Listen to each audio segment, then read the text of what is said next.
Hello Snowflakes, today we're going to talk about my 1961 Polaris Sno-Traveler K95E.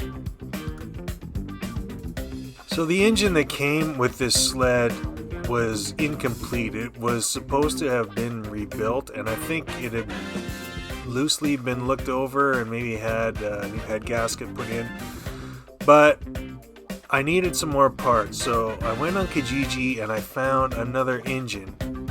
The engine that I found was a K341, which is a 16 horse engine. The original engine was a K241, which was 9.5 horsepower. Now, neither engine ran, so I decided to build one engine out of the two, ending up with a 16 horse engine. When I opened up this engine, I found that the alternator had been broken, and that was due to the magnets coming loose on the flywheel.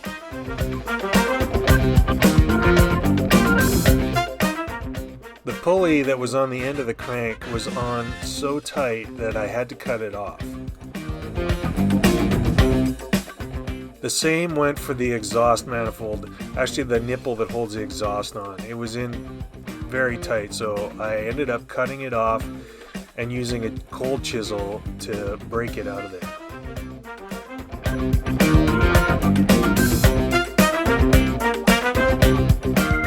Once the engine was apart, everything was in pretty nice shape, including the crank. I mic'd everything and checked it out.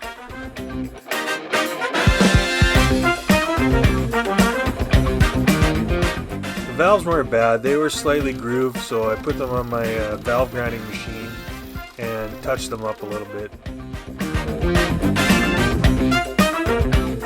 The block was pretty rusty, so I masked everything off using duct tape and I put it in the sandblasting cabinet and gave it a once over. Then I primed it and painted it with the color that I picked out at the store. I think it looks really nice. The cooling fins and around the cylinder I used a high temp paint. Here's the valves after they've been put back in. I found it was easier to put the valves in upside down. That way you could compress the springs and put the little keepers in for the valves and they wouldn't fall out.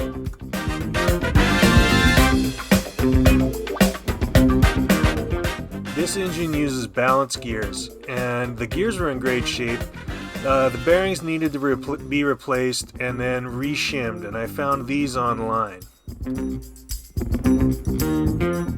Here are the gears and the cam and the crank back in place. Everything got a good coat of Permatex engine assembly lube.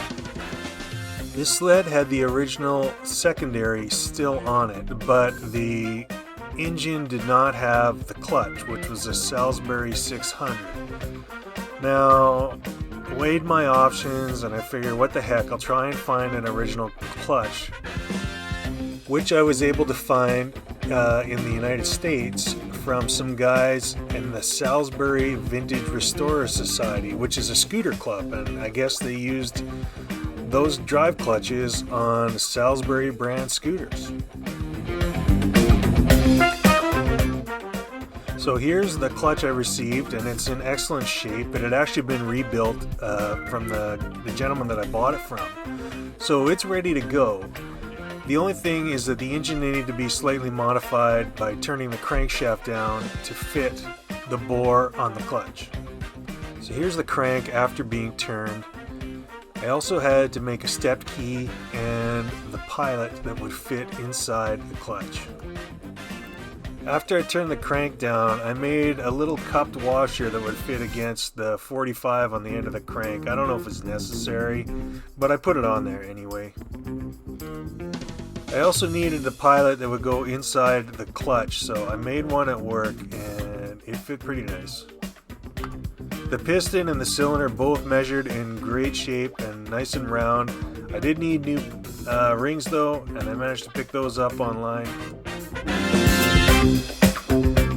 The carburetor was extremely filthy. I gave it a good cleaning, bought a new kit and a new needle for it, and put it back together. It turned out excellent.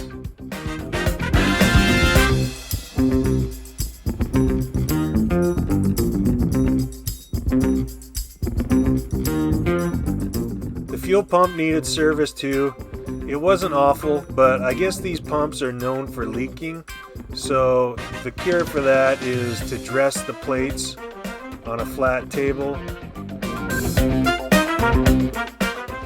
and then reassemble with a new diaphragm. Here you can see it mounted on the engine.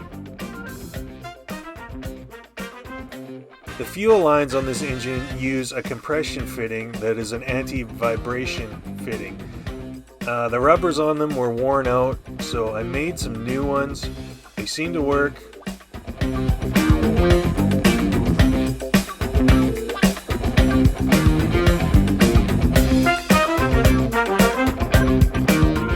The starter switch was still serviceable, so I took it apart, cleaned it, painted it, put it back together.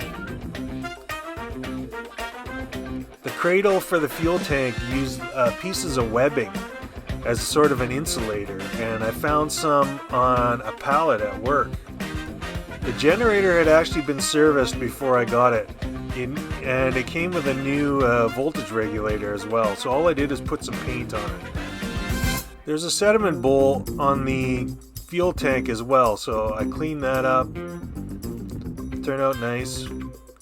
The fuel tank and the brackets needed blasting, so I blasted those before they went for paint. For the fuel tank, I made new straps to hold the tank on.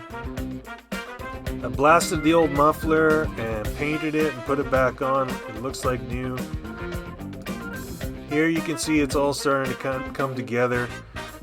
Basically, I used the entire electrical system from the smaller engine and put it onto the larger 16 horse engine.